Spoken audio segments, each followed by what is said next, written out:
Welcome to the Making Rooms podcast. My name is Eric, and these are my ruminations on designing, publishing, and finding community for the Explore Rooms role-playing game. In this episode, I'm going to be talking about adjusting your Explore Rooms game to fit the both preferences and developmental stages of your ruminants.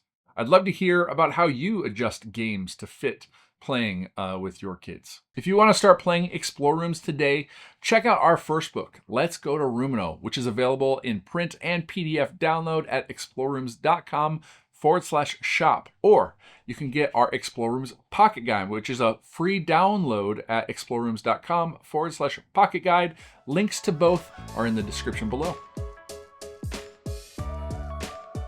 You are in a metal room, and across the metal floor, you can see an exit to the next room. Stomping around the room are T-Rexes of all sizes, looking for their next meal. At your feet is a tunnel that leads under the floor to the other side if you want to avoid the room altogether. But at your feet is a box labeled Dino Snacks. One of you jumps into the tunnel and starts crawling across the room. The other takes a Dino Snack out of the box and throws it off into the corner. A bunch of T-Rexes race over to get the snack and start snarling and fighting. You throw a Dino Snack into another corner and the rest of the T-Rexes rush off, leaving the path forward seemingly clear. But you see a baby T-Rex come up to you. What do you do then? You feed that T-Rex a snack, and they seem super friendly. So you jump on their back and ride them to the exit. You in the tunnel, you change your mind. You hop out of a hatch midway across the floor, and you feed a Dino Snack to one of the other baby T-Rexes. It comes up to you, all friendly. You hop on its back, and both of you ride to the exit, which opens up, and you ride your T-Rexes into the next room. I hope you enjoyed that room. That was an example of a room that was adjustable or created space for kids of different ages to play the way that they wanted to play in the space. The next room might flip and create more opportunities for the younger kiddo to enjoy the fun. Now for an inspiring tip. Elizabeth Gilbert on the Apex Class Tik Tok said this: "A creatively lived life is any life where consistently, routinely, habitually, and constantly you choose the path of curiosity over fear. Not once, not twice, not a few times, but all the times." I think Explore Rooms has been a fantastic vehicle to foster curiosity in my kiddos and to teach them that around every corner there's something new to learn. So I hope that you live as creatively lived a life as you possibly can by choosing curiosity over fear in your own life and with your kiddos. On to the main topic. When I was creating Let's Go to Roomino, some of the people I shared it with got excited about things that I wasn't expected. Not the cake frosting fox or the cotton candy cloud dragon, but about instruction regarding playing games with their kids or playing role-playing games with their kids. What tips and tricks I could provide to help them navigate that in their own lives. And so when I sat down to kind of flesh that out more, to kind of pull from my past experience and try and verbalize that and enshrine that in the text, I created a section called Every Ruminant is Unique. And one of the pieces that I kind of focus in on here is challenge levels. But also there's a conversation here about adjusting themes for your kids and changing up things for their different energy levels, high level or low level.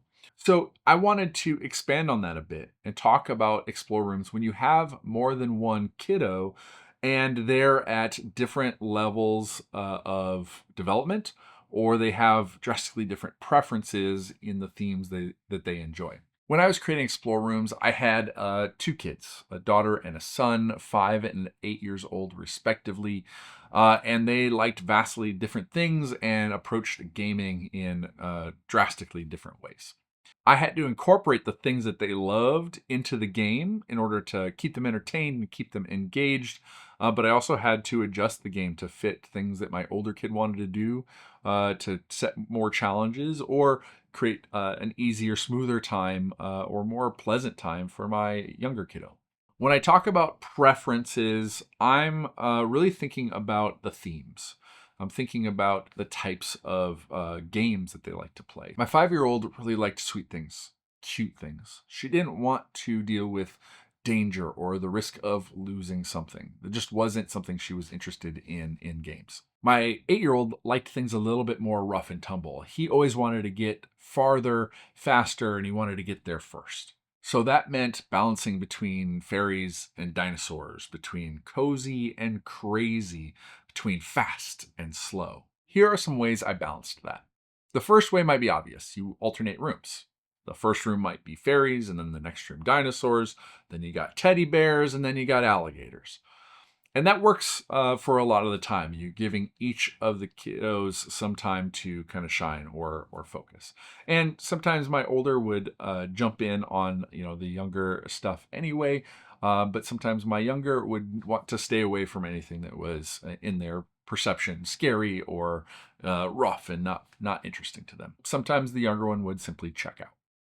Second was sort of running 2 rooms at once. Same as alternating, but you're describing it as each of them are in their own rooms and you're sort of jumping back and forth. Now it's your turn, now it's your turn, etc. And so you're feeding them each kind of their own experience separately. Not my favorite because I liked fostering more collaborative play and helping them, having them come up with solutions to problems together. My favorite was to do a blended room. And the explore room that I shared at the top of the episode was very similar to that, where each of them kind of had a path that they could take through the room. One a little bit more cozy, one a little bit more challenging, and they create opportunities for them to interact or help each other. In the case of the original explore room that I shared, my son wanted to go through the path with the T-Rexes and find his way through and sneak through. And I gave my my daughter the task of finding the dino snacks down a safe route so that she could bring them back to her brother and help him along the way. And so they both got a little bit of a spotlight in the same room. It was a little bit more complex of a room. And they both came out of it feeling very satisfied with the role they played. And I would say that my younger kiddo got a little bit more comfortable with kind of a scary room by being in proximity to it without it being a direct effect on her at that time. And she got to see that there's a positive outcome from it. These rooms are things I created off the top of my head. There wasn't a lot of planning or kind of pre-thought into creating these rooms, but it was made easier because I got to know through playing explore rooms the things that each of my Ruminates appreciated and the things that they wanted to stay away from, and it could more easily craft experiences that suited them. If you've got multiple Ruminates, do you have a good idea of what each of them prefers at this moment, the themes that they like, or themes that they would prefer to stay away from? How do you plan to incorporate that into your Explore Rooms experience? Now, when I talk about developmental levels, I'm talking about physical, emotional, social, and mental skills and capabilities that each kid has and increases in as they get older. Now, age and grade are sort of a good approximation for some of these levels, but any parent knows that some kids develop these skills at different speeds or different sooner than other kids. Whether that's tying shoes, being able to, potty train, or even, how quickly they're able to talk in full sentences. I like to think about it like a video game skill tree. You can only pick so many things at a time, and if you go up one path, before you go down another path, eventually you get, all the basic skills, but you might go deeper down one path faster than another path. Here's some generalities of developmental skills based on age. At 3 years old, kids are sort of just starting to notice other kids and joining them in play. Prior to that, sometimes they just kind of bump into each other and bowl each other over. At 4, kids can start to hold a conversation and they can identify colors and shapes. At age 5, kids can start playing games with some rules and can even do some writing and reading. At age 6, they're developing more fine motor skills like throwing and catching a ball or drawing. Hopefully that makes a little more sense, that when I'm talking about catering games to kids, that I'm often eliminating some of the mechanics or tools that are used for games that are geared towards adults, because they're just not there yet. Now, I'm no expert in developmental stages, so take all this with a grain of salt and know, like I said, that every ruminant is unique. Wherever they are at in their development is probably the right place for them. And I mostly want to encourage you to take explore rooms and meet your kiddos where they're at, rather than wishing they were someplace else or could play in a different way. So let me talk about how you adjust explore rooms to different kiddos, different ruminants in your group. The most basic and standard puzzle in Explore Room is an association puzzle, where a ruminant picks an action that matches either the room or specifically the one thing that the roomsmith has set in the room for them to interact with.